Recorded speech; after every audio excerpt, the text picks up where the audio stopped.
Hello,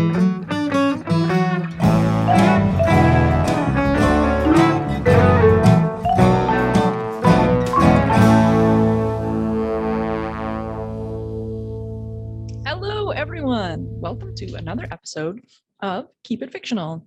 I am your host, Fiona, and I am here with our book friends, Corrine. Hey. Gabriel. Hello. And Virginia. Hello. Now, we've all heard the saying, don't judge a book by its cover, and we all do it anyway, because what else have you got? Read reviews? Listen to podcasts? I just look at the cover. Now, something I've recently realized is that there's another great way to judge a book, and that is by its title. Sometimes a title alone can draw you in, and some people have a word for them that is just like I got to pick that up, or a sentence structure.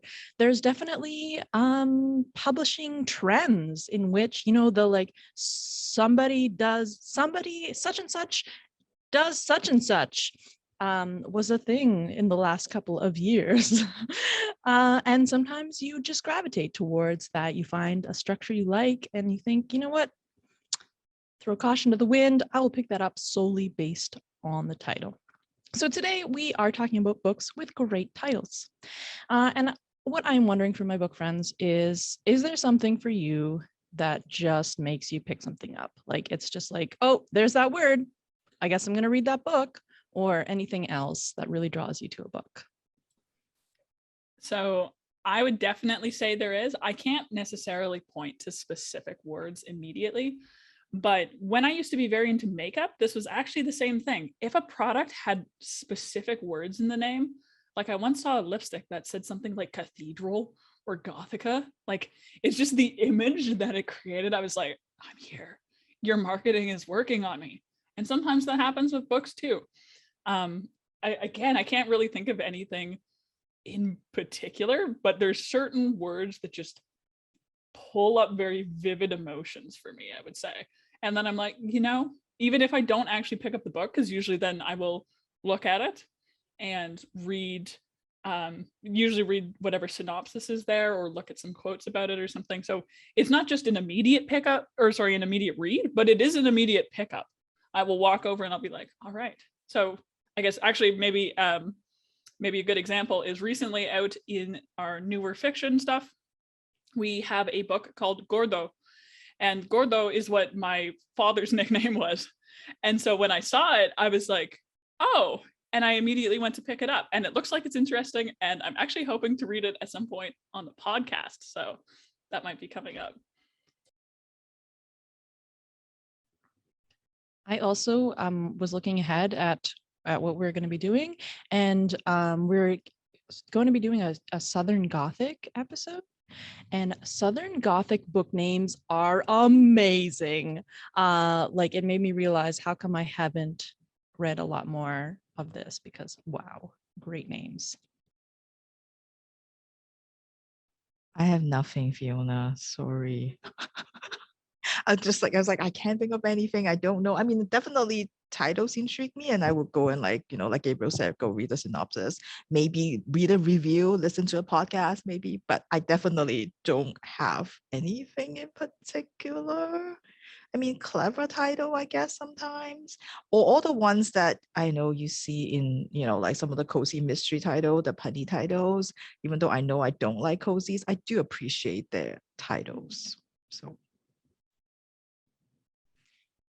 As ever, I'm going to go polar opposite to Virginia. Yeah, I like a long title. I want a lot of words in it. I want it to be like very descriptive, preferably like a quote or an allusion from something that I think is particularly clever.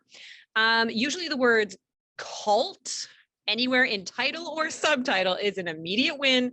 And because I like mysteries, if there's the word murder in it, I'll probably pick it up just to kind of do a little peruse. And unlike Virginia, I hate the punny titles. I hate them so much. And equally, I hate anything that is the girl in the girl at the woman in the, I hate those. you don't hate the cozies, you just hate the titles, right? Yeah, I love a cozy. Yeah. I just hate their titles. I find them. That's great. And I like the title, and you can read the book. I'll give you the titles that I think is good, and then you go read the book because I don't read them. So all works out. Perfect split. Combined, we're the perfect reader. You're just gonna start finding cozies on with like ridiculous titles on your desk. Oh, Virginia liked this. All right. Well, I'm very excited to hear what everyone has chosen based now. Like, let's start with Virginia because I'm curious, if a title is not a factor, but today you had to choose a book with a good title, what did you go with? So as I mentioned to you earlier, just before we start this podcast, I was saying to Fiona, I'm like, you're not talking about the book that I thought you were going to talk about, because I think Fiona originally had like the best title. I'm not going to spoil it because they're going to talk about it in an upcoming episode, but I think that was the best title. So given that Fiona has already picked the best one, I was just like, okay, well, what do I have in my pile of holds and new books that intrigues me? And that I borrowed it probably because of the title. And so for today, I pick for you Mrs. Death by Salena Godden. And for those of you on the podcast, you can see the book cover. The first Mrs. is MRS, and the second Mrs. is MISSES. And so it took me a while before I realized that it actually sounds the same. It took, I don't know, just didn't even clue in at first. But I thought it was intriguing because I was just kind of like, who is this Mrs. Death? Like, are we talking about the wife of Death? Are we talking about mother of Death? Are we talking about someone who just happened to have the last name Death? And Mrs. Death, the second Mrs. Death, like, what does that mean? Is Death gone? Is Death dead? Is he is there no longer Death? What is the definition of this Mrs., And so I thought that was interesting. So I decided that that was the book I wanted to talk about today. And after reading the book, I definitely appreciate the title even a bit more. But in this case, Mrs. Death is Death herself.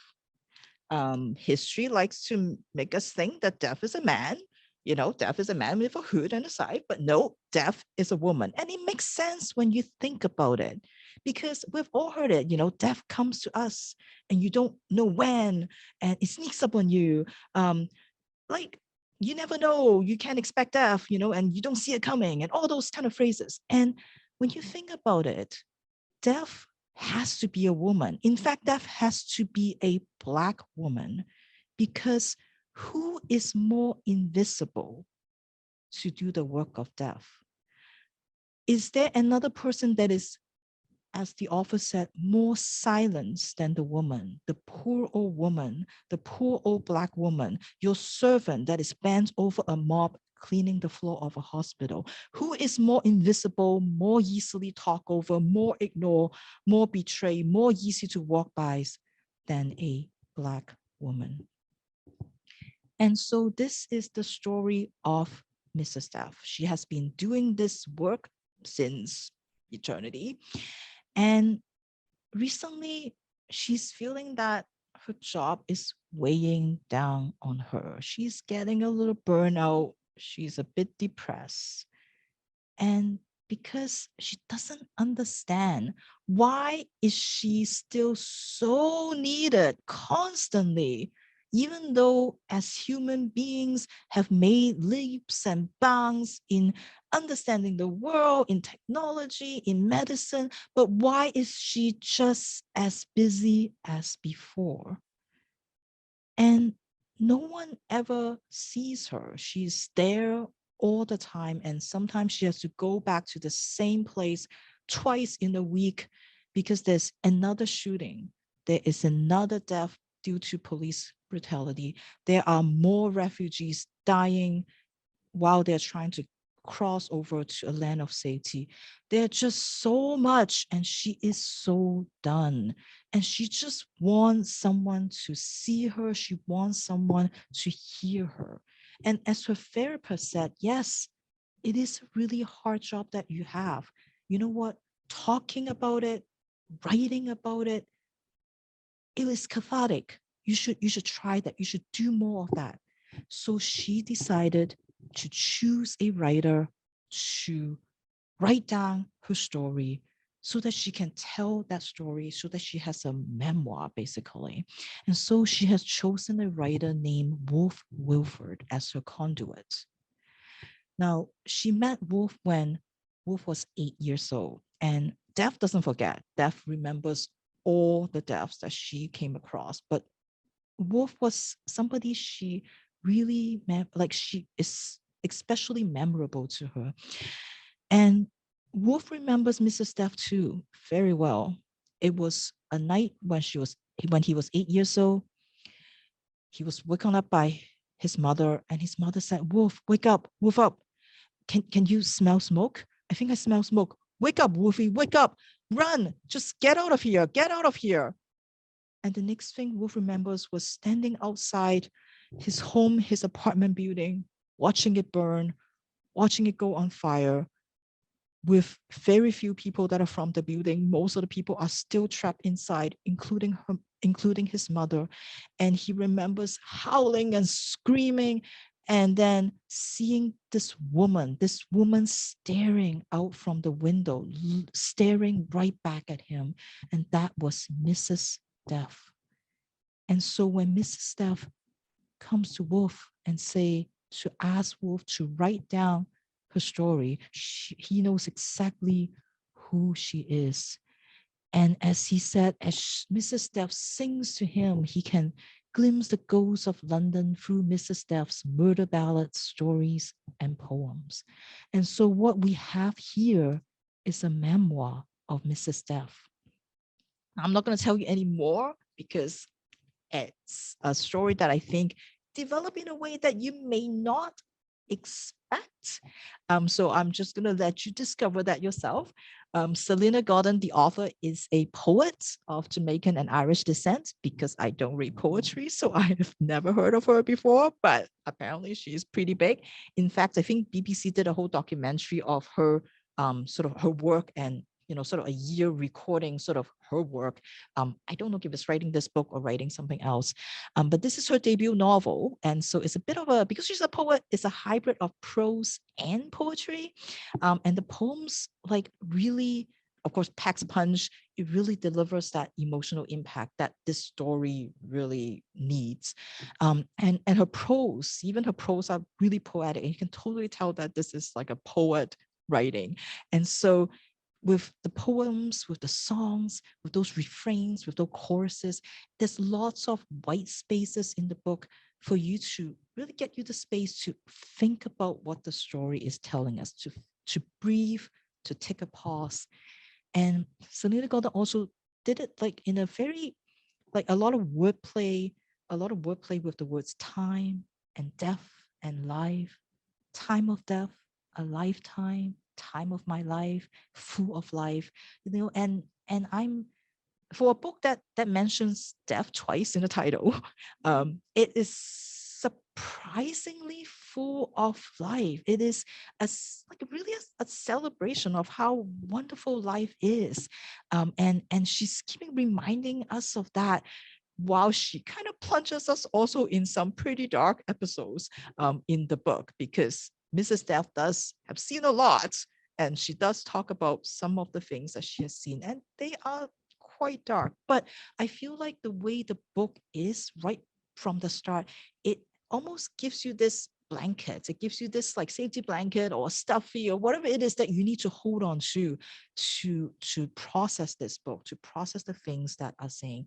And there's so many kind of messages in the book, but they're all very life affirming, despite some of the really tough topics. And it reminds me very much of that kind of that stoic sort of philosophy of memento mori, like that, you remember death, you remember we're all going to die one day. But what does that mean? Does that mean that I should just look at it and be depressed about it, or like that just should give up now? No, the whole idea is that remember that you're going to leave this world one day. So live your life to the fullest every single day, and treasure those moments. And that is a very strong message that come across this book. And so as Wolf feels in the story, Wolf also, because of what happens to his mother. He's never got over that. It is not a thing that you get over with. So he's suffering from panic attacks. He is suffering from depression.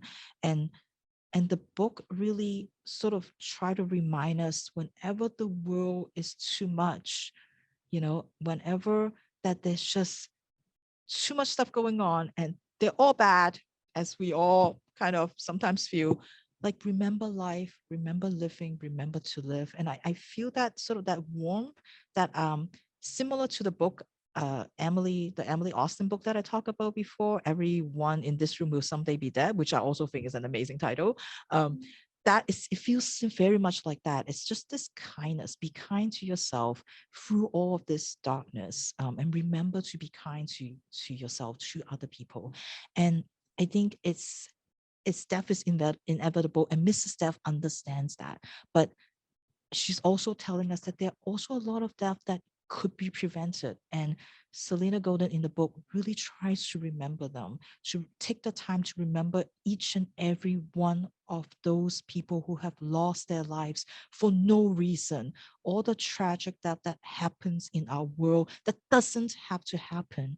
And the author doesn't want that to fade away. And in the book, she mentions lots and lots of names of victims that have died for really deaths that could be preventable.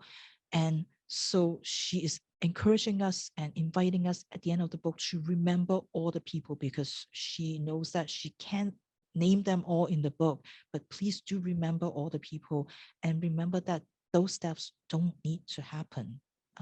So if you like kind of experimental fiction, if you like a very life-affirming book, which is not something that I usually read, but definitely it very feels very much like that. So it's a book really full of life.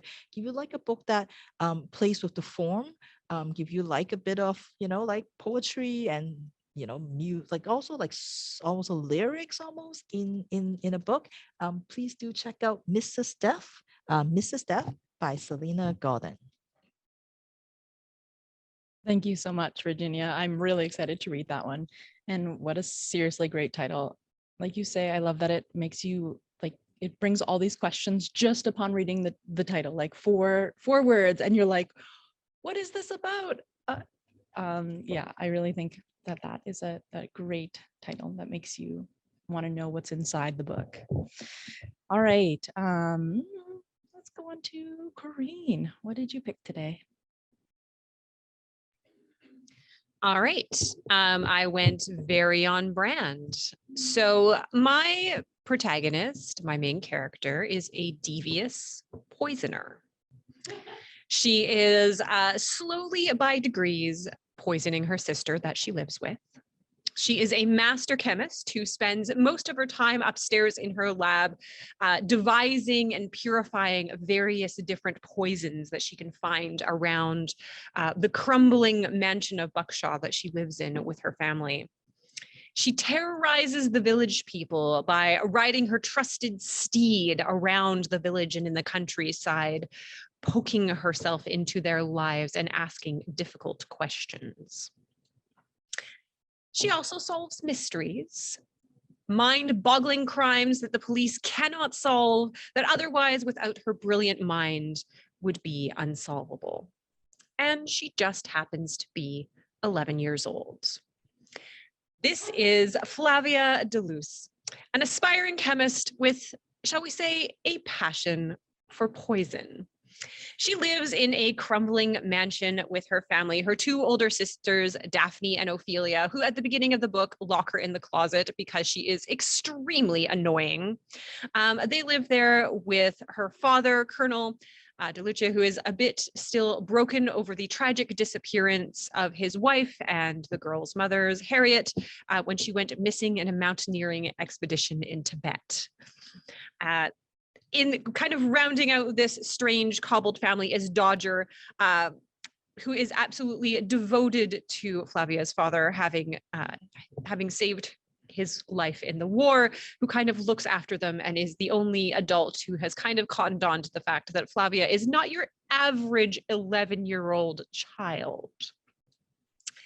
Now, at the beginning of this book, Flavia is locked in the closet, ingeniously escapes from her sister's machinations, and stumbles onto a dead bird with a stamp pinned to the beak.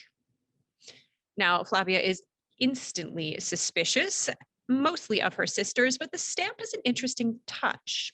Their father is a philatelist, a known philatelist. And so she decides to, of course, examine the cause of death of this bird. However, a few hours later, she puts her hands on, shall we say, a much larger and more interesting specimen.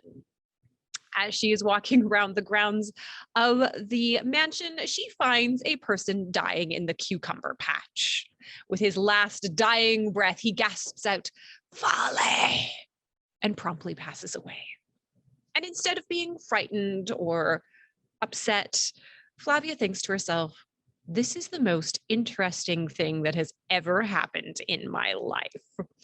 And she sets about investigating who has caused this terrible crime, as well as trying to clear her father's name.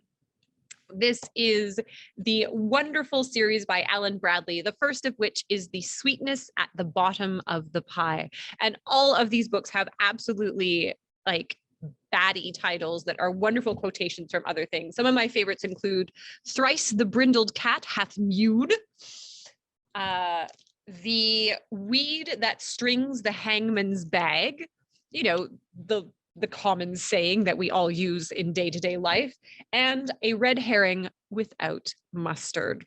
These are a wonderfully written, very, very rich with literary quotation mystery series. Very kind of redolent of Agatha Christie, or if you really enjoy the Father Brown series on Acorn, it's very post-war. It's very like a little village and everyone having adventures, and it's just the entire series is what I would call a delight from start to finish. So if you're looking for a lovely mystery series with some of the most boggling titles of all time, I would heartily suggest that you pick up Alan Bradley's series. Thank you so much, Corrine. It's funny, I feel like I have picked up each one of those books. I know nothing about them, but like am very aware of the titles because it's like, yeah, that is a good title. And I also would like to know what a philatelist is. A philatelist is a stamp collector. Okay. Yeah, so someone who's like big into stamps. Not a word you get to use every day. Okay. Gabriel, you are up next, and you went with a one-word title. So I'm curious, is this like often like a like bam, one word, this is the book? Is that something that you tend to gravitate towards, or was it just this one? No, I'd say it's just this one. So like Corrine, I think if I'm going to gravitate towards a title, I like a lot of words. I grew up on Fall Out Boy. It's got to have at least like a sentence or two in it and have nothing to do with the actual content for me to be anyway interested in it.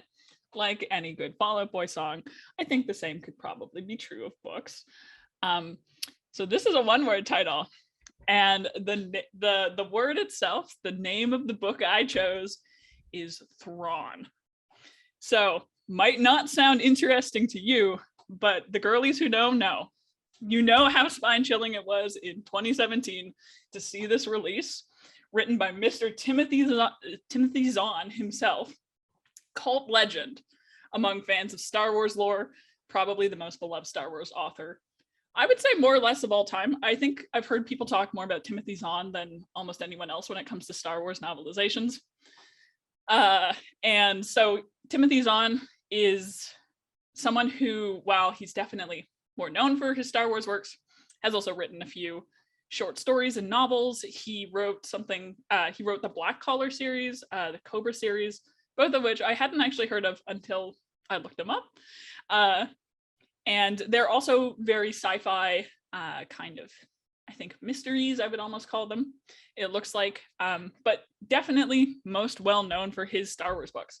So the first one that he wrote was back in 1991. It was Heir to the Empire. in which he's sort of the man that we can credit for coming up with the idea of Grand Admiral Thrawn. So a lot of his books are sort of older. They came out in what we would now call Star Wars Legends, which is basically what the lore was before the Disney movies came in. And he's also now written a few series in what we would call the new canon. So things that we consider to be canonly part of the Star Wars universe. So he wrote the Thrawn trilogy, and he also just got finished writing another trilogy starring Thrawn, which is called Thrawn Ascendancy. So this is one that just came out, the last book of which just came out pretty recently, called Chaos Rising.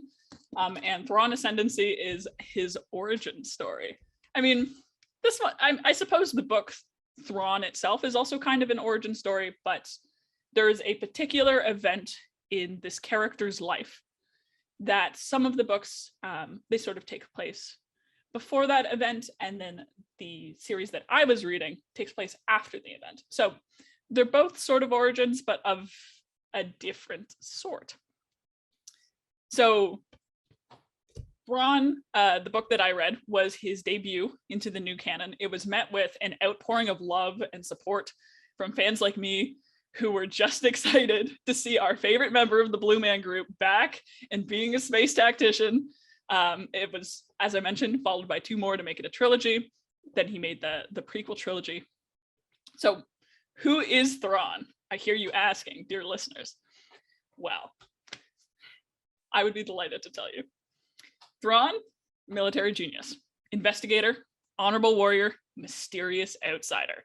He is from a strange and mostly unknown race of aliens called the Chiss, who are very insular, fiercely proud, and intelligent. They have blue skin and red eyes, and Thrawn was exiled from their society because he disagreed with their military tactics.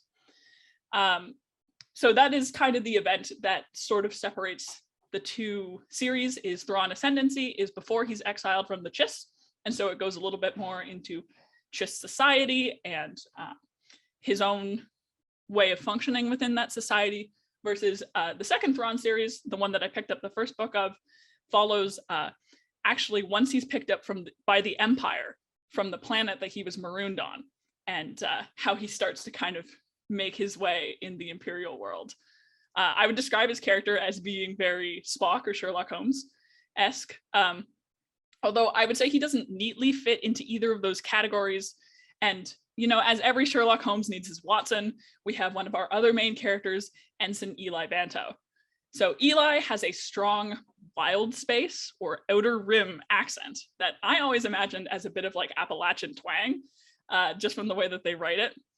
And he can speak a few languages that are sort of looked down upon by the xenophobic empire as being primitive and backwards. One of these languages that Eli speaks fluently just happens to be the one that Thrawn also speaks fluently, giving them a common language that cannot be understood by translator droids or most people they come across. What Eli doesn't know is that this will mark him, essentially for the rest of his career as Thrawn's translator. This is at the request of Thrawn himself, and initially it is for that genuine reason of translation. Thrawn speaks and understands Basic, aka English, very well, but he's not as familiar with slang or like colloquial phrases, and so Eli kind of provides the translation.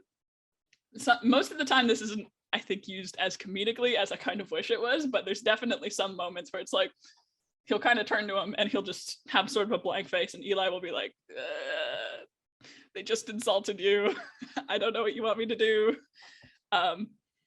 And quickly, with the dynamic between the two, Thrawn realizes how overlooked Eli's intelligence is. He's kind of seen as a country bumpkin. And so they find, I would say, companions in each other as fellow outsiders. And so together, the two kind of solve crimes. They defeat military enemies, they fool pirates, navigate the questionable social structure of the Empire. They carve a path from strange stowaway alien to Grand Admiral Thrawn and his most trusted aide, Eli Vanto. So this writing style is very Star Warsy. And it has a lot of elements that you kind of think of as appearing in the Star Wars movies, if you are a fan of them, as I obviously am. So that means a lot of politics, a lot of philosophy, a lot of character development and action, but also a lot of sci-fi gobbledygook. So one of my favorite elements was that each chapter starts with one of Thrawn's musings on military tactics with like a very Sun Tzu, like Art of War type feel. And then throughout the chapter, you also have these tiny interludes of him picking up on details and translating them into information he can work with. So he'll notice that someone has like a particular tick, or maybe someone's like getting warmer because they're angry or embarrassed or something like that. And it's kind of trying to illustrate that little science of deduction sort of elements into a form that is something that you can pick up in a way that I didn't actually expect to translate as well as it did. Thrawn's character has a lot of really interesting beliefs that it explores in the books, including the fact that he thinks stories that you tell about other people actually reveal more information about the person doing the storytelling than the stories themselves. He's a big art fan. That's a big part of his character. And so he loves analyzing cultures based on the art that they deem noteworthy. And in general, Grand Admiral Thrawn has like the same mastermind kind of characters as like a Kaz Brekker or an Artemis Fowl or a lot of the other characters I hold dear. So I already knew I was going to like him coming into it because I knew who Thrawn was, but actually finally getting to pick up this book, joy of my week. I was so excited. If you've ever seen the Star Wars Rebels TV show, Thrawn shows up in that. So I would highly recommend watching it if you enjoyed the book, or vice versa if you enjoyed the show. And in general, I think this book would be one that I might suggest to people who love mysteries and politics and conspiracies, and who like sci-fi flavored action, I would almost say. But also if you like a villain origin story, because Thrawn's Imperial, he's definitely not one of the good guys. And like me, if you love stories about two outsiders who find themselves bound together as they navigate and find success in a world that doesn't respect or understand them, I would say that this is actually one of those ones that you probably could pick up if you weren't a Star Wars fan, but it's definitely one of those ones where if you are someone who maybe reluctantly reads but are very interested in the movies, pick the book up, because this one would be the one that would make you start reading other stuff, because I thought that it was great. And with a one-word title, Thrawn, all I needed to know, I was already there. Thank you so much, Gabriel. There was lots of the banter with the turned off mics and exclaiming of the word Thrawn. Yeah, I didn't know that I needed a Star Wars mystery, so I think I am actually going to pick that up. And perhaps if you are looking for some new Star Wars content and you have decided to pass on Boba Fett, this is a great place to go. All right, I have our last book for today.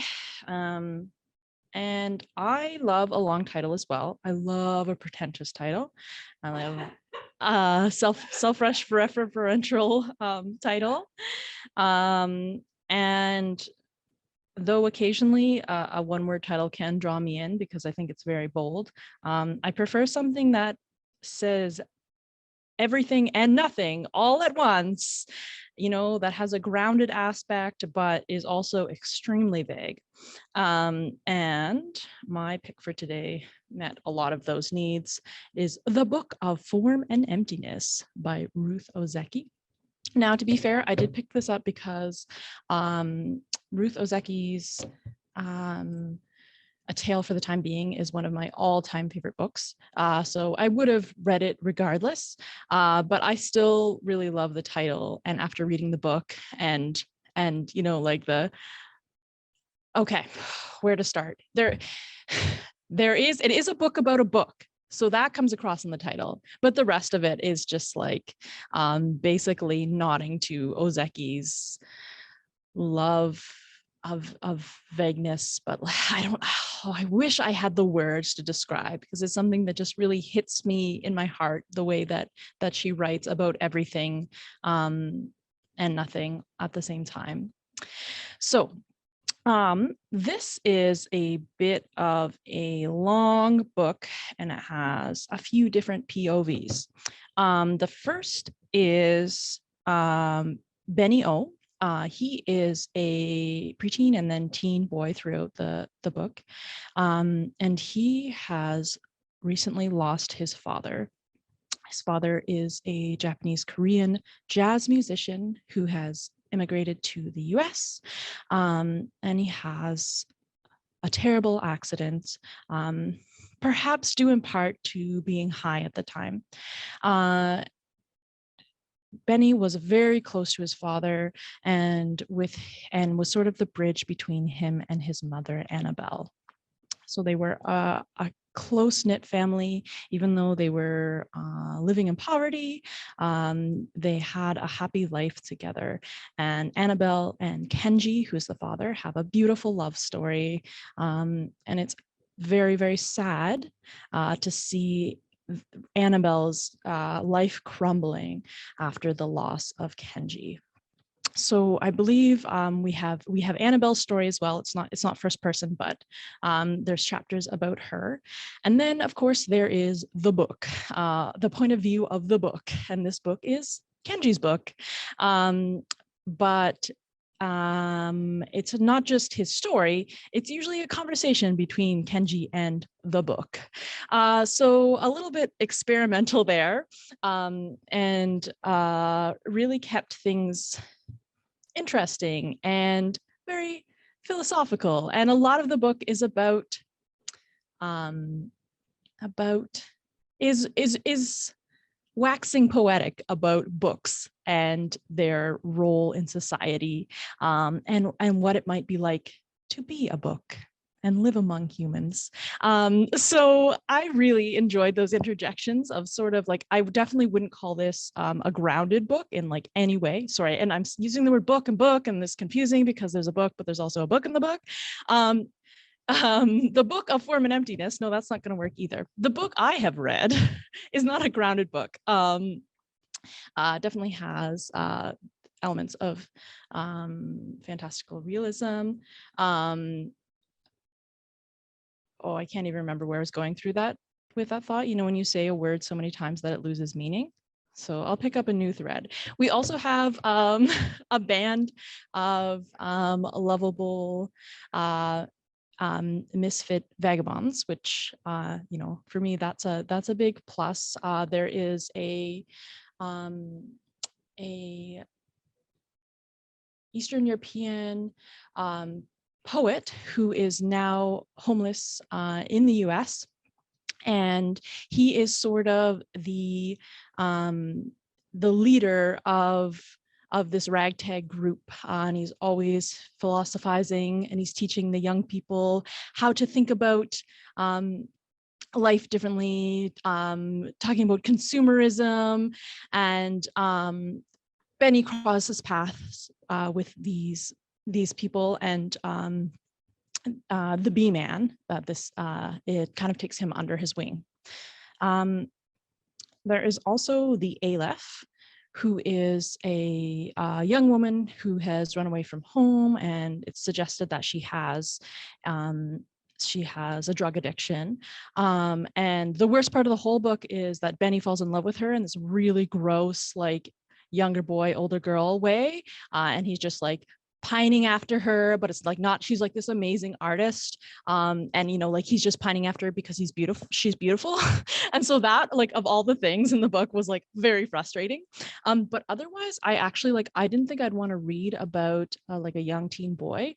But Benny was a very interesting character. So he hears voices. And these are auditory hallucinations, but they come from objects. So for instance, his shoe might start talking to him, or a window pane might tell him that they are sad because a bird has crashed into them.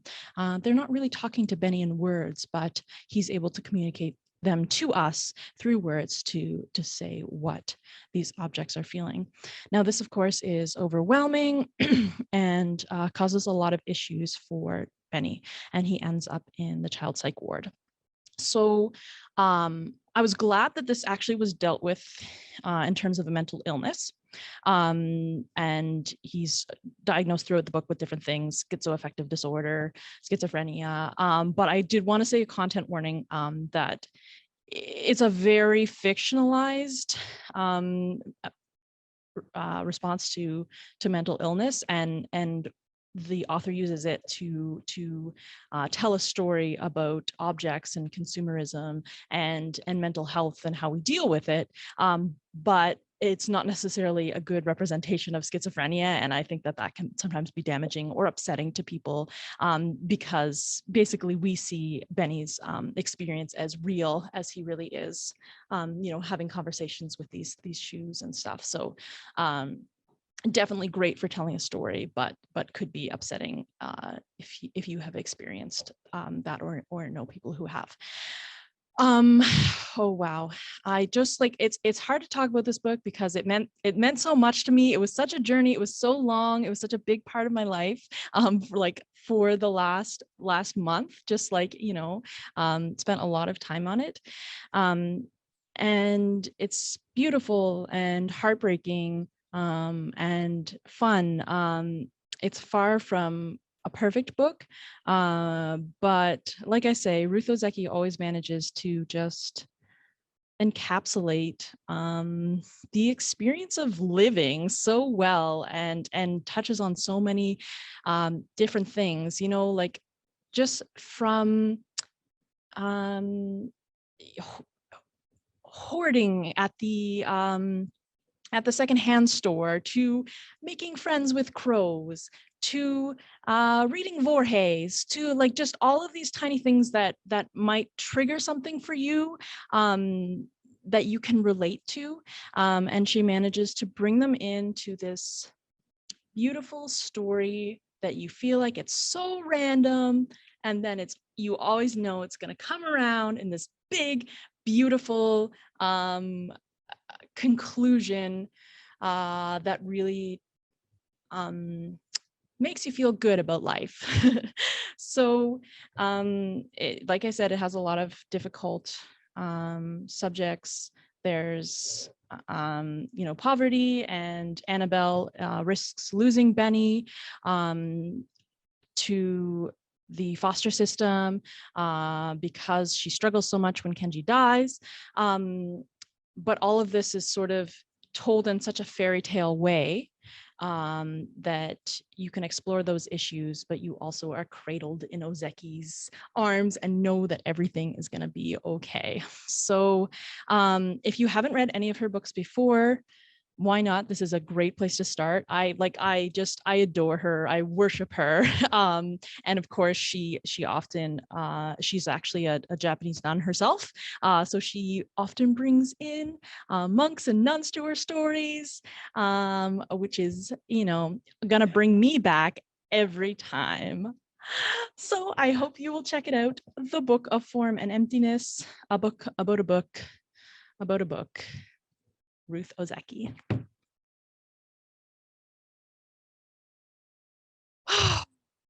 All right. We talked about a lot of good titles today, but of course, there's always more. I would love to hear what everyone out there thinks is a good title. What draws you to something? Have you ever picked up a book just because you liked the way the words looked together or felt on your tongue? Have you ever whispered to yourself, Thrawn, Thrawn? You have to say it in a deeper tone of voice. Okay, show me. Thrawn. It's not like Khan. I know I said Spock, but the Star Trek references are not doing it for me, guys. I'm sorry. It's like a deep Tron, like Thrawn. A Khan is a Khan. Different pitches, different pitches, different pitches. I feel like we've all learned a lot here. So no matter how you read your Thrawn, we're glad you've joined us today. Keep it fictional. Have a lovely day. We'll see you next time. Bye.